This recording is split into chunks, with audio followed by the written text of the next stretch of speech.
Здравейте! Аз съм Макс Светлин и сега ще ви покажа как може да измерите вашето биополе и съответно храна, която искате да ползвате, дали е подходяща за вас и за вашия организъм.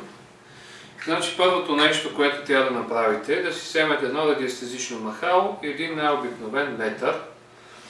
Поставяте лявата ръка върху самия метър и започвате да измервате биополето на човека.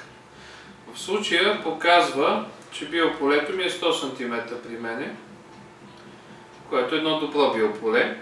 Под 8 метра, когато падне вълната, означава, че човек не е добре здравословно или има чужди енергийни намеси. Сега ще направим следния експеримент. Ще вземем и ще измерим тази чаша вода, нейната енергийна стойност като качество. Качеството на тази вода е 80 см. Следователно, сега ще видим какво ще се случи аз ако изпия тази вода. Поставям моята ръка на метър, поставям и водата.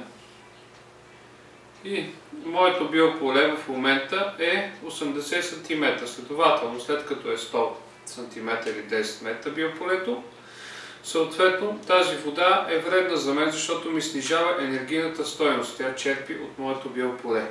Обаче, когато поставим една сребърна вода до тази вода, съответно, изпиеме всичките тези две неща и поставим моето тяло, ще видим какво ще се получи.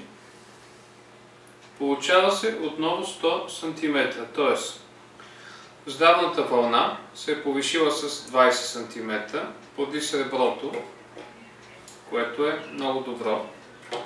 И съответно, обаче се получава, че нито е лечебна за мене, нито е вредна, защото моето биополе е 100 см или 10 метра.